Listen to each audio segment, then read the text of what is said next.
अरे बेटा इस पे नहीं, बाल्टी में डालो, बाल्टी में।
अल्लाहु अकबर, अल्लाहु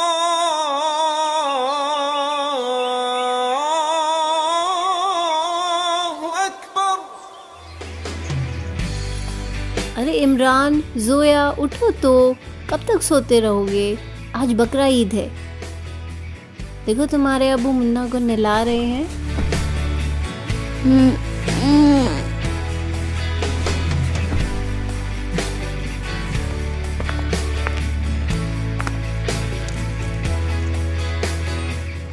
बेगम, मैं चलता हूँ, मुन्ना को हलाल करवा लाऊं, नहीं तो उस्मान भाई की दुकान पर गर्दिश हो जाएगी। मुझे इजाजत दीजिए।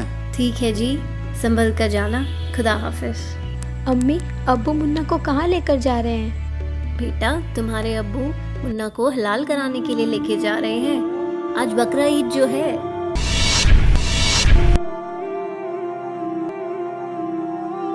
अबू अबू प्लीज मुन्ना को मत लेकर जाओ। बेटा ये जरूरी है। हमारा बिल्कुल भी मन नहीं लगेगा अबू, यदि मुन्ना को कुछ हो गया तो। बेटा ये जरूरी है। प्लीज अबू प्लीज मुन्ना को इमरान मत बेटा लेकर मान जाओ आप। Please Abu please. बेगम पकड़ो इसे। अब्बू मत लेकर जाओ ना मुन्ना को, आखिर उसने किसी का क्या बिगाड़ा है?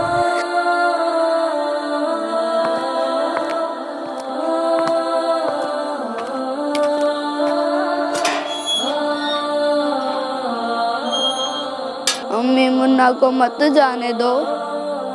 प्लीज अम्मी, मुन्ना को बचा लो, प्लीज अम्मी।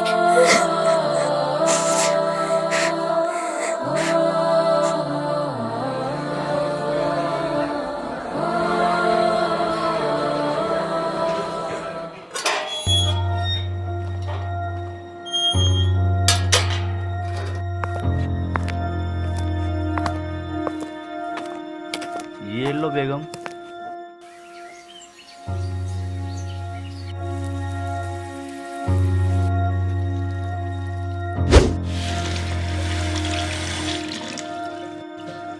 इमरान, जोया, बेटा आ जाओ, खाना खा लो। इतना अच्छा गोश्त बना है। आ जाओ बेटा।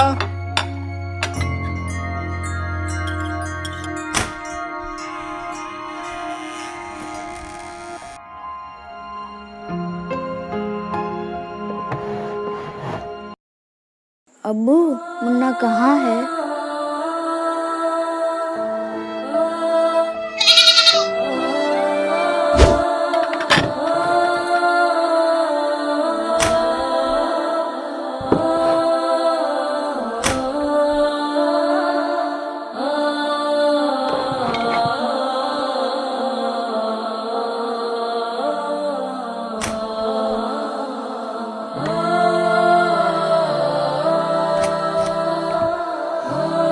बेटा, खाने से ऐसे उठकर नहीं आते।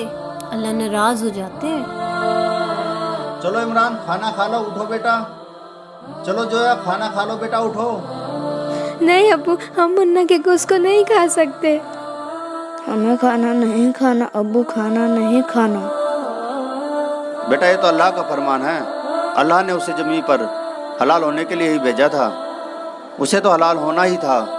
अब्बू क्या बिगाड़ा था मुन्ना ने आपका, कितना प्यारा था वो। माफ़ करना अब्बू, यदि कोई कल को हमें हलाल करे या कुछ कहे तो आप क्या करोगे? हाँ कोई हाथ तो लगा कर दिखाए तुम्हें, हराम खोद के टुकड़े टुकड़े कर दूंगा। तो फिर अब्बू, आपने बगैर किसी कसूर के मुन्ना को क्यों हलाल करवा दिया? वो भी तो किसी का बच्चा था ना। अब्बू आप तो कहते थे कि कीड़ी से लेकर हाथी तक सभी उस एक अल्लाह के ही बच्चे हैं, तो फिर क्या वो मुन्ना उस अल्लाह का बच्चा नहीं था जिसे आपने हलाल करवा दिया? अब्बू, आपने अल्लाह के बच्चे को हलाल किया है, अल्लाह क्या सजा देंगे आपको इसकी? अरे बेटा, मुन्ना को हमने कलमा पढ़कर ही हलाल कराया है, जिससे उसकी रूह जन्नत में चली गई। इसीलिए अब उसका गोश्त खाने से हमें सवाब मिलेगा। अम्मी, यदि ऐसे ही जन्नत में जाते हैं तो आप एक काम कीजिए, हमें भी कलमा पढ़कर हलाल करवा दीजिए, ताकि हम भी जन्नत में जाकर अल्लाह से पूछ सकें कि वाकई आपने ये हुक्म दिया है कि बेजुबानों को हलाल करो।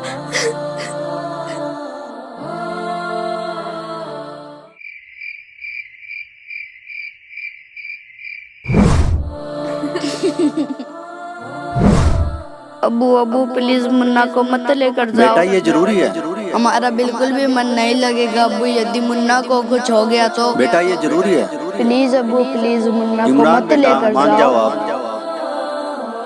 नहीं अब्बू नहीं, मत लेकर जाओ मुन्ना को। क्या मुन्ना हुआ को इमरान मत बेटा? लेकर जाओ क्या अब्बू हुआ? प्लीज। क्या हुआ बेटा? मुन्ना कहाँ चला गया अम्मी? मुन्ना ने आपका क्या बिगाड़ा था अब्बू, जो आपने उसका हलाल करवा दिया? हाँ अब्बू, चुप हो जाओ बच्चों, रात काफ़ी हो गई, सो जाओ।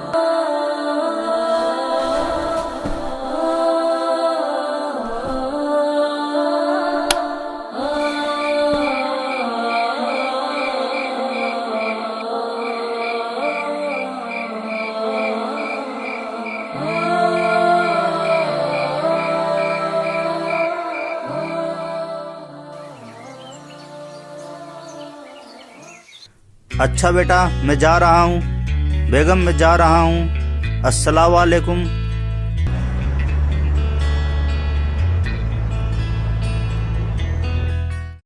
अब्बू, मत लेकर जाओ ना मुन्ना को, आखिर उसने किसी का क्या बिगाड़ा है? अब्बू अब्बू प्लीज मुन्ना को मत लेकर जाओ। माफ़ करना अब्बू, यदि कोई कल को हमें हलाल करे या कुछ कहे तो आप क्या करोगे? आरिफ भाई सलाम वालेकुम। वालेकुम अस्सलाम। चलो आरिफ भाई लंच करने चलते हैं। आप कर लीजिए, मुझे भूख नहीं है। नहीं आरिफ भाई ऐसे काम नहीं चलेगा, मैं सुबह से आपको देख रहा हूँ काफ़ी परेशान लग रहे हो, लंच तो करना ही पड़ेगा। चलो खड़े हो जाओ।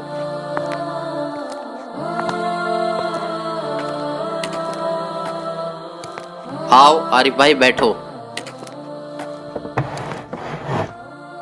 हाँ तो आरिफ भाई बताओ क्या बात है, सुबह से काफ़ी परेशान लग रहे हो। कुछ नहीं शहजाद भाई, कल बकरा ईद थी ना, कल की बकरा ईद ने तो मुझे झंझोड़ के रख दिया, मेरी रूह को एकदम निचोड़ दिया। बच्चों ने मुझसे ऐसे सवाल जवाब किए जिसका मेरे पास कोई जवाब नहीं था। अब्बू मुन्ना कहाँ है? अब्बू क्या बिगाड़ा था मुन्ना ने आपका? माफ़ करना अब्बू, यदि कोई कल को हमें हलाल करे या कुछ कहे तो आप क्या करोगे? आपने बगैर किसी कसूर के मुन्ना को क्यों हलाल करवा दिया? अब्बू आप तो कहते थे कि कीड़ी से लेकर हाथी तक सभी उस एक अल्लाह के ही बच्चे हैं, तो फिर क्या वो मुन्ना उस अल्लाह का बच्चा नहीं था जिसे आपने हलाल करवा दिया? अब्बू, आपने अल्लाह के बच्चे को हलाल किया है, अल्लाह क्या सजा देंगे आपको इसकी? तो शहजाद भाई अब आप ही बताइए मैं क्या करूं? उसके बारे में किसी बाखबर को पूछ कर देखो कि वो बाखबर होगा और वही खुदा की इबादत करने का तरीका बताएगा। और फिर तो आपको यह भी पता होगा कि वो बाखबर कौन है जिसके बारे में कुरान शरीफ के अंदर जिक्र किया गया है। वो बाखबर ही तो संत रामपाल जी महाराज है। उन्होंने ही तो मुझे कुरान शरीफ का सच्चा ज्ञान बताया है। वो ऊपर से जो आदेश लेकर आया था हजरत मोहम्मद, उसमें बिस्मल यानी गाय को काटना, मुर्गे को काटना, बकरे को काटना, इसको बिस्मल बोलते हैं। ये कहते हैं रोजा, बंग और नमाज बताई थी उसने। रोजा माने व्रत, बंग जैसे ऊंचे शोर माज करना है भगवान हमारी अर्ज सुनना, इसको बंग बोलते हैं। और 5 वक्त की नमाज कहते हैं। सिर्फ इतना आदेश था हजरत मोहम्मद का, ये मांस खाने का नहीं था। ये तो बाद में किसी फरिश्ते ने किसी में प्रवेश करके ये बकवाद गढ़ रखी है, उसने कभी नहीं कहा कि नबी मोहम्मद नमस्कार है राम रसूल कहाया, 1,80,000 को सौगंध जिन नहीं करद चलाया। कबीर परमात्मा कहा करते थे कि तुम जिन महापुरुषों का नाम लेकर मांस खाते हो, गाय काटते हो, हत्याएं करते हो, मुर्गा काटते हो, बकरा काटते हो, भगवान ने कितना अच्छा आपको आहार दे रखा, काजू किस्मत सेब संतरे, और नहीं तो ये बाजरा ज्वार गेहूँ चने चावल कुछ भी खाओ, ये अड़ंगा क्यों खाते हो? तुम्हारे नबी ने हजरत मोहम्मद ने कभी किसी की हिंसा नहीं की। कहते हैं वो तो आदरणीय महापुरुष थे। नबी मोहम्मद नमस्कार है राम रसूल कहाया, और 1,80,000 को सौगंध जिन नहीं कर चलाया। हजरत मोहम्मद जी के 1,80,000 अनुयायी हुए थे जो कति पाक साफ थे। वो ब्याज तक भी नहीं लेते थे, जिहाद संघर्ष नहीं करते थे, किसी का कत्ल करना भी महापाप मानते थे। वो तो ऐसे महापुरुष थे। कहते हैं अरस कुरस पर अल्लाह तकत है, अरस कुरस पर आसमान के ऊपर अंतिम छोर पे अरस कुरस पर अल्लाह तकत है, भगवान का सिंहासन है, और खालिक बिन नहीं खाली। और वो पैगंबर पाक पुरुष थे साहिब के अब्दाली, जिन महापुरुषों की तुम आड़ लेकर दुनिया को भ्रमित कर रहे हो, मांस खिला रहे हो, पाप के भागी बना रहे हो, उन्होंने कभी मांस छुआ नहीं। मांस वगैरह भक्षण करना ये समर्थ का आदेश नहीं।